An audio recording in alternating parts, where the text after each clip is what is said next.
What's your favorite dinosaur? Quick, this is really important. The flying one. Okay. Learn the names next time. Peanut butter or Nutella? Nutella. Penis or vagina? Penis. Penis. I'm gay, but I prefer vaginas. Penises are really ugly. What's your favorite song? Funky Town, Shrek. What's your favorite animated movie? Shrek. What's your favorite? Welcome to the people who are watching. Welcome. We'll start by saying, hello Charlene, how are you? Hello Alex, I'm good, thank you. How are you? I'm good. What tea are you drinking today? I'm drinking something to calm down my nerves because what the fuck was that? Yeah. Can you get the blue tanner, please? Do you want to start by telling us about what you did today? And we spent literally, I think you spent 3 hours in total for this day. So guys, I had a self-tape, an audition for a video game, which is very exciting. That video game happens to be for a Nazi character, which is a sensitive topic for me because I get typecast as a Nazi all the time. It's a sensitive This topic. isn't NDA or anything, right? You're allowed to talk about this? I'm allowed to talk Okay. about I think I'm allowed to talk about this. I did many takes. They were very intense. There was crying, there was screaming, there was lines to be learned, things to be had. You know, we were falling down to the floor. So much shit was happening. And then I wondered, this is very pessimistic of me, but I was wondering, they might not even watch this. Isn't that crazy? And you spent 3 hours doing it. But that's our life, isn't it? That's our lives. That's our life, and we do hundreds and hundreds and hundreds. So Charlene, Yeah. Well, let's warm up. Okay, now we're ready. Charlene, do you like to audition? Do you like to self-tape? I assume, let me interrupt you before you even start. Obviously, you like the excitement of an opportunity. This might be an opportunity. I might get jobs. Oh my God, I was seeing they asked me to tape. How exciting. But do you like doing it? How do you feel? Yeah, I do. I do like it. I don't want to say this wrong because I don't want to come across ungrateful. I love self-taping. I love when I'm busy and I have lots of tapes. We've mentioned before, the worst part of the job is when you go sometimes months without even a single audition and self-taping. So obviously any time I would always take having a busy week over that. However, self-taping can feel, for many of us, like you're sending a clip into the void, and more often than not you don't ever hear anything back. You don't get like a thank you, you don't get a well done, you don't get even a no thank you or do this better. You get nothing, right? And you spend, say in a week you have 3 or 4 tapes, you spend like hours on that stuff, you know, learning the lines. And if it's a commercial audition, which let's not even get into commercial auditions. Oh, we'll get into that, don't worry. Yeah, So one thing you don't like about self-tapes is that you sometimes have the privilege to have multiple in a week, which does happen. Yeah. But you feel like they are thrown into the void. Sometimes they're not even seen. Exactly. And often you'll have short deadlines and you'll stay up late or wake up early, and you can sometimes we are taping in the middle of the night because we have a 10 a.m. Monday morning, like tonight. So that's what I'm going to be doing this evening. So what's happening in case to anyone's tonight? wondering what I'm doing Sunday night, I'll be spending my evening taping commercial auditions. Oh, you poor. No, listen. Poor. She complains when she doesn't get tapes. When she gets tapes, she complains as well. See, this so is what exactly will it be, Charlene? This is why I did. There's nothing worse than hearing an actor complain about having to do an audition or anything. Like honestly, there's nothing worse. So don't do that. And that's why I didn't want to make. That's why I was hesitant to bringing this up. But I do think it's a valid point. Yes, it's a safe space. Is that you almost spend more time on self. Sure, it's comfortable and you get to do it from the comfort of your home, and you get the luxury of getting to do as many takes as you like and sending off the absolute best one, and you know, presenting yourself in whichever way you want to be presented. Versus if you have in-person audition, you get maybe 2-3 goes at max. But I feel like often self-taping actually is more time consuming. Because you're doing everything. You're not just the actor, you're also the director because you're directing yourself. You're also the set designer, costume designer, makeup artist, lighting technician. You're doing everything. Especially if the instructions on a self-tape aren't very clear. You Honey, become the writer. No. Don't worry. We'll have a whole topic for that, honey. Don't worry. So now, you talk too much. I'm joking. Listen, I want to interrupt you quickly because you've tapped into a lot of things. So before we get ADHD'd all over the place, I need to rearrange my balls. I'm so sorry. Delete that. Or keep it if you're there. I guess when you go, just before we move on to other things, when you go and you audition in person, of course it's nerve-wracking, but the fact that you only get one go, maybe two, just means that you go in prepared and you can let go of the whole process. And your only job is to be an actor. You go in, you read with someone, you act, and you're done. The thing about self-taping is just, to me, it's a representation of how disrespected actors are. Do you know what I mean? It almost highlights how they can do whatever they want with us. They can ask whatever they want of us, and we will always deliver. Right, Charlene? So they will say, here are, 10 pages. It's due tomorrow. It's due in 3 days. Most of the times, we will try to do it. We will put everything else on hold, and we will try to do it. Because they know we will. Yeah. Because they know we want it that bad. So they'll throw us around. My issue, especially, you see this especially in commercial self-tapes. I hate commercial self-tapes. I hate them because commercial self-tapes are not acting. They're mimicking most of the time.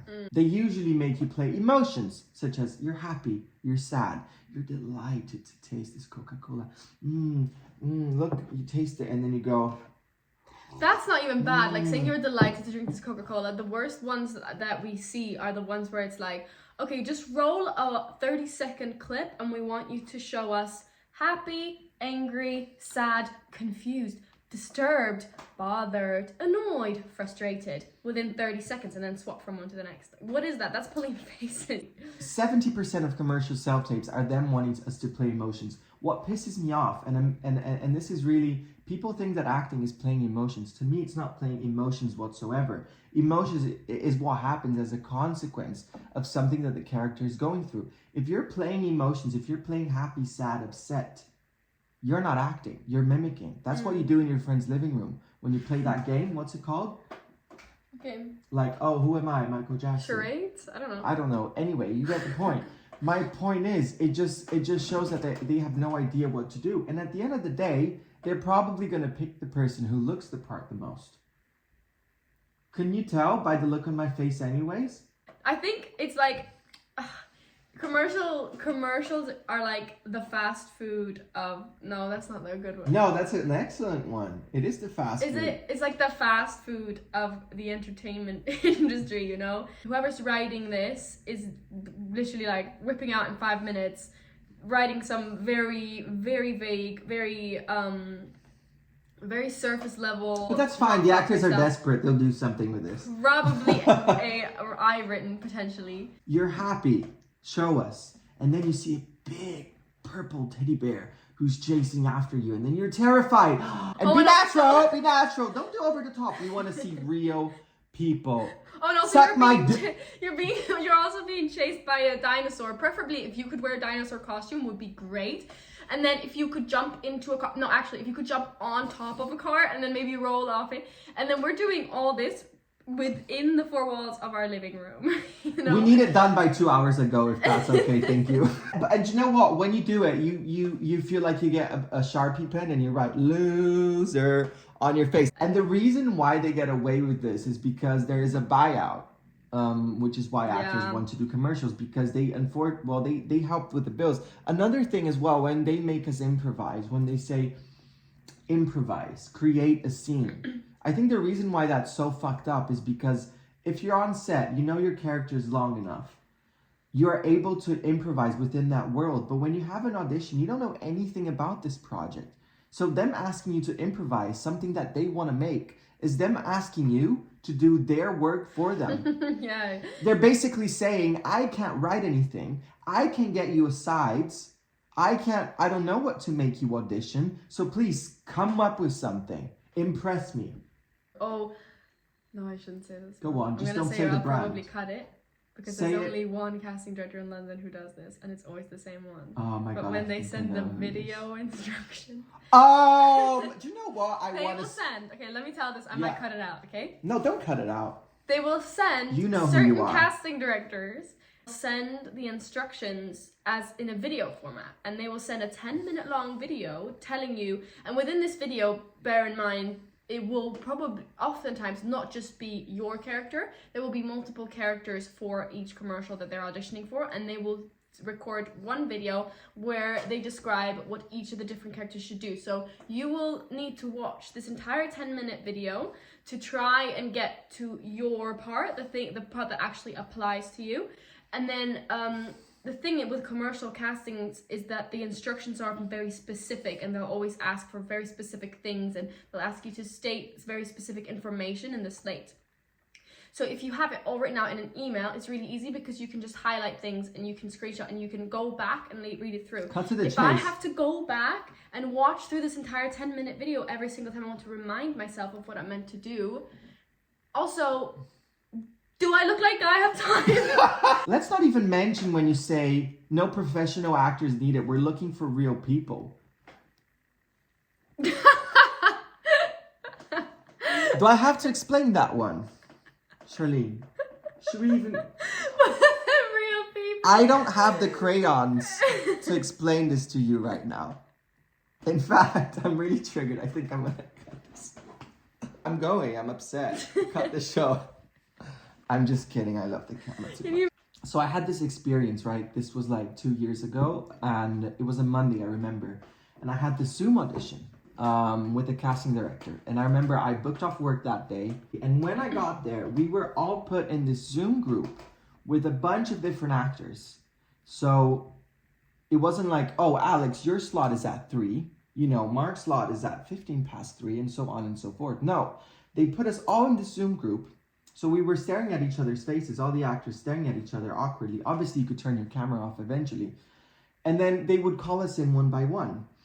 What ended up happening, though, is that it was like 2 hours later and I still hadn't been called. So I canceled all my plans for that day. And then on that Monday, I was there on the Zoom waiting so that eventually they would call my name. I got really annoyed after 2 hours sitting in front of a computer. I texted my agents and I said, listen, I don't want to tape for them anymore. I've been waiting for 2 hours. I'm going to the park. I'm upset. So I left the Zoom.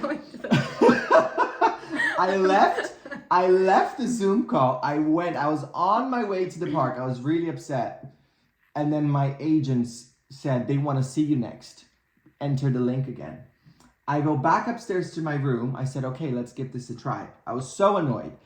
And then I entered the Zoom link again, and I waited for about like 20 minutes or something. At this point, all of us actors had been waiting for over 2 hours to do a silly commercial audition. By the time I got cast, I didn't get cast, spoiler alert. We jumped into the Zoom call, and then the casting director said, do your introduction now, so introduce yourself. We're rolling, and then do your scene. And I said, hello, my name's Alex. And I just want you to let you know that I've been waiting here for 2 hours. I didn't get an apology. No one's addressing none of this. And I find it really disrespectful because you're all supporting the actor strike and things like that. But when it comes to actually respecting actors, nobody's doing anything because we can't afford to be a minute late.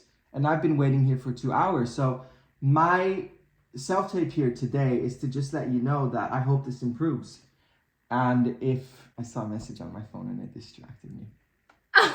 Anyways, I told them off on camera while I was taping. And then I said, I'm done here. That's my tape.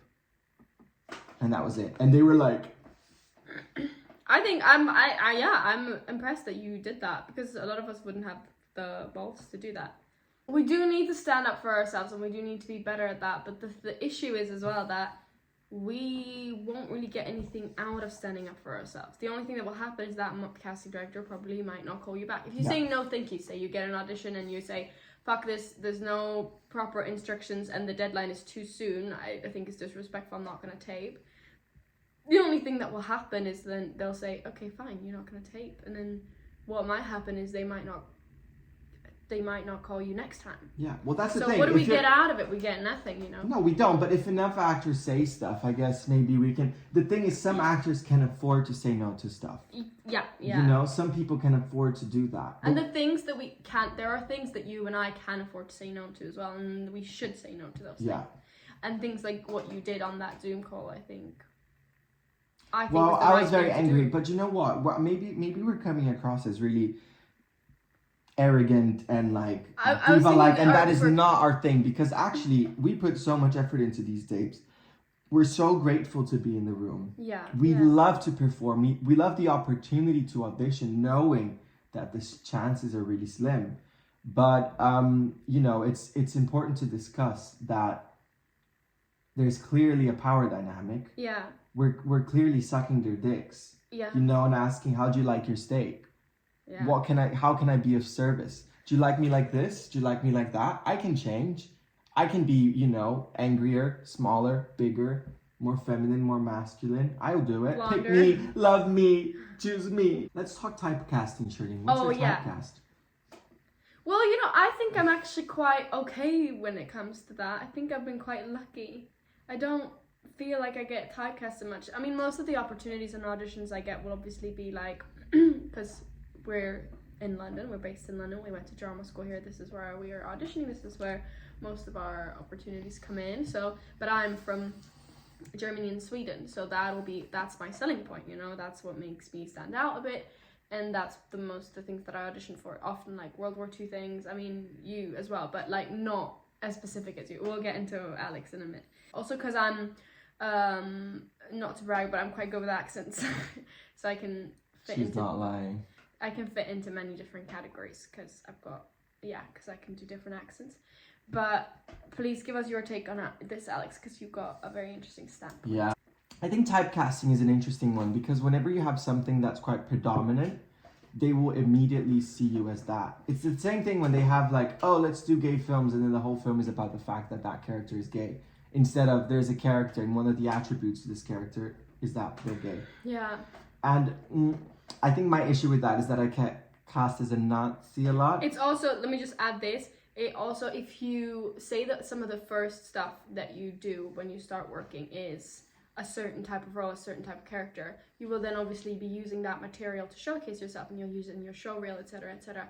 So that will then also affect the type of auditions that you get, because people, in general, even creatives, don't have that huge of an imagination when it comes to casting, and they will most likely, also because there is such a huge amount of actors out there, you will get the auditions for things that you've kind of already done, or that are kind of obvious that you'll be able to do.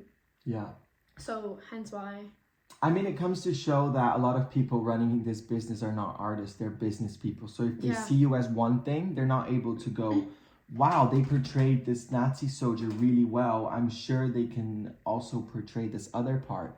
If you nail one thing, they'll kind of see you as only that. The thing that with Nazi characters, the reason I get Nazi characters a lot is, one, because I'm white as fuck.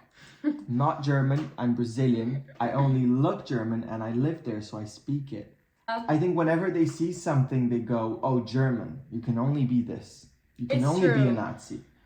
Obviously, there are worse boxes to be had than the white Nazi, I guess. Are there? I don't know. It's a pretty tough box to be in, to be honest. It's also really unlike me. It's so far away from who you are. I mean, you can play it well, though. That's the thing. I can play it Sounds well. horrible. I get why you hire me. It's fine. You do play it well. All the big projects, the big names, the big directors, they cast me as a Nazi. Like, I've done... If that sentence was taken out of context. And the thing is, some of them are complex, they're highly emotional, you know, but I've done lovely other work in theater, in short films, in features where that is not who I am. I'm not the Nazi. But for some reason, whenever I book something really big, it's usually the Nazi. It can be frustrating, and like it's absolutely okay to like address that, but at the same time, it is a privilege as well, because it gives you the ability to stand out in some category, which not everyone has these unique selling points. everyone has unique selling points, but not everyone has these very specific unique selling points that make you stand out and that put you in categories where you'll have less competition. So yeah, it's so funny it's a when, privilege as well. It's a blessing and a curse. So. You're right. I mean, there are the positives to it. I think when I booked my previous Nazi job, initially I hesitated to do it, and I'm so glad I did, because the people I met on set were incredible. They were all very nice. They paid me very well. So, but I almost said no to it, and now I think, what the fuck was I thinking? Say no to that? Crazy. I feel like we've been complaining a lot. Should we? Yeah, should we talk about some positive news? I'm trying to let everyone know they were really lovely people. It's not coming across that way, is it? I feel like we've been very negative today. So let's try and I think turn we're it very around. tired. Should we talk about Schneeblis and complain about that? Yeah, I feel like that's a good. Charlene, tell us, Schneebly is a word, it's a made-up word. Yeah, we used the word in our last session, Schneeblis, and we didn't address what it is, but we bring it up all the time, so we should probably explain it. It doesn't really make any sense, but Schneeblis is basically a term that we have given to characters, like very small characters who appear in like one episode, and it's basically like a glorified extra, really. Yeah. Kind of. Schneeblis is the soldier number 2. The characters often don't have a name. The receptionist. They'll be like receptionist, student, soldier number 2. Schneebly, if you're wondering why it sounds familiar, yes, it's the character from School of Rock. Which I have no idea where that came from. The best film of all time. Actually, I came up with that name. It's because I don't remember how it was. I think we were in the living room, and Schneeblis would be like, the receptionist walks in the room and says to someone, "Your wife is dead, Mr. Schneebly," and that's it. Which there's no scene No, like that there in isn't. School of Rock. So where did it come from? I don't know. I made it up. It's funny though, and we use it now, and our friends have started using it as well when we refer to castings. We'll say, "Oh, we got an audition today. Oh, that's great. Is it nice?" And we'll say, "It's a Schneebly." Oh, okay. Or you'll go, "It's a glorified Schneebly." It's like, so it's the Schneebly, but with a bit of juice. Yeah. And then you go, "It's not a Schneebly, it's a supporting character," and we'll go, "Oh, well done. I'm so happy for you." Yeah. How do you feel about playing Schneeblis? Yeah, Don't you feel like a piece of shit on set? "Oh, I'm playing a Schneebly." I mean, I think it depends on the attitude that you have. If you go on set comparing yourself to the people that are like number 1 on the call sheet. If you go on set comparing yourself to the number 1s on the call sheet, it can make you feel miserable.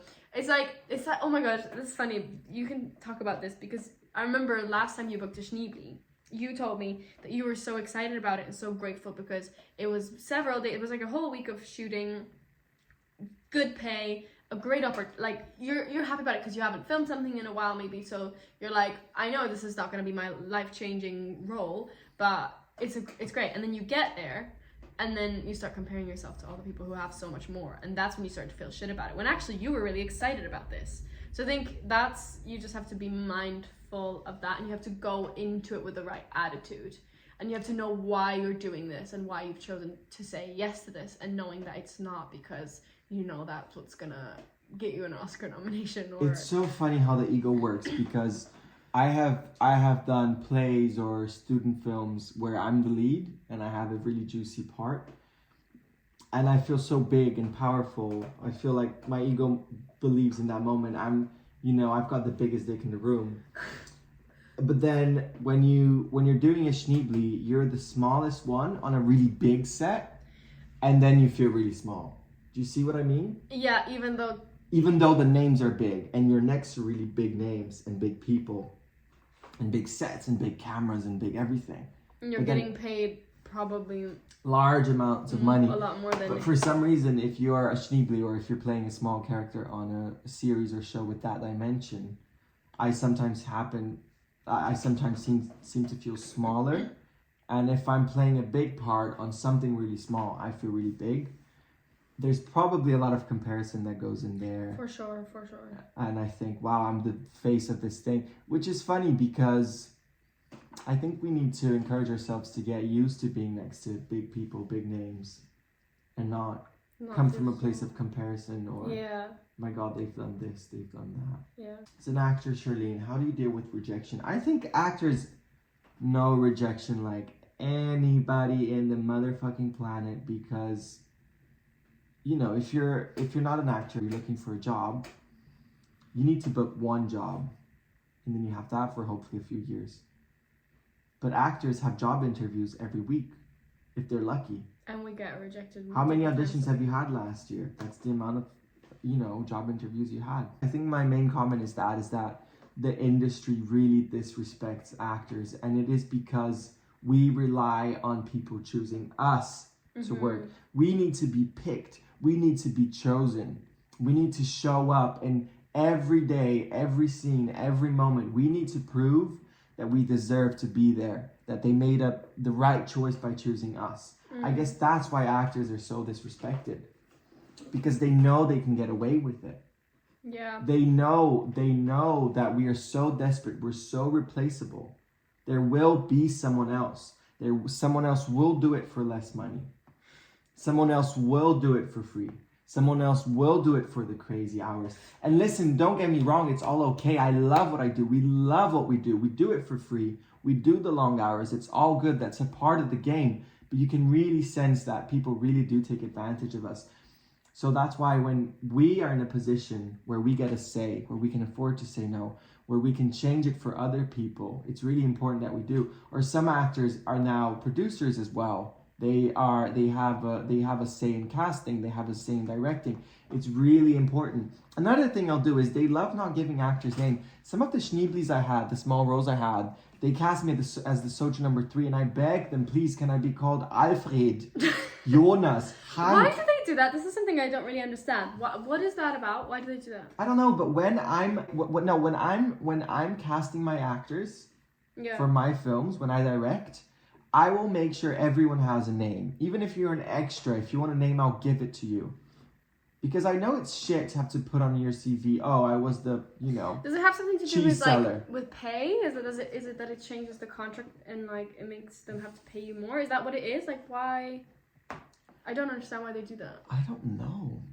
Maybe I think I wish the industry would be more mindful, and as actors we can do tiny little things here and there to just show nope, not doing that. That's what's so beautiful about doing a podcast or creating your own work, shooting your film, is you don't need anyone's permission. Whereas to act, you sometimes do. Yeah. Because you kind of do have to be picked. Someone has to look at you and go, you, I want you, like that. Yeah. So if you are listening to this and you are in a position of power, in a position where you're hiring an actor, you're working with actors, I would encourage you to understand actors, to try and act yourself, to put yourself in our skin. I think a very strong point is if you want to be a great director, learn how to act. So you learn how to communicate. You learn what we go through. So that the communication between directors and actors are accurate and respectful. Because actors will rarely tell you this is disrespectful, let me walk out, this doesn't make any sense. We're walking insecurities, we're people pleasers. We'll probably go, okay, let's do that. I got you, hun. Yeah. And if we don't, we'll be seen as divas or... Yeah. Also, Charlene and I are divas at all. If anything, we're good cocksuckers, aren't we? Yeah. We really do the job. We swallow whatever you want us to do, we do it. Call us. We're so desperate. Shut up, I'm gonna cut that out. Please call me, please. I didn't mean anything what I just said. I didn't mean it. They paid me to do it. Today's been very complainy, which I'm quite aware of. We don't want to always complain about things. We don't want to come across as ungrateful. But I think there were certain things today that we needed to get off of our chest. Also, we're very tired. We are also very tired. That might be part of the reason why we've been quite negative today. Yeah, not good. I really apologize. It's not good. Tired and stressed. What are you stressed about? Oh, she had sex last night. Disgusting. Who said that? Who said that? Who said that? Also, how do you know? So because today's been has been very complaining, I think we should end on a positive note and we should manifest something positive now. Like we did last time. What should we manifest this time when we blow out the candle? I think we should manifest that it's okay that we feel anxious. It's okay that we don't know. It's okay that not all episodes are that positive. It's okay that we complain. It's fine. Okay to complain, and we will you want to manifest something positive. We will manifest for the strength to stand up for ourselves in environments where we feel like we need to people please. Yeah, that's not diva behavior. And it's not diva Good behavior. job, Shirley. Yeah? Yeah. Okay. Good job. Let's blow it in 3, 2, 1.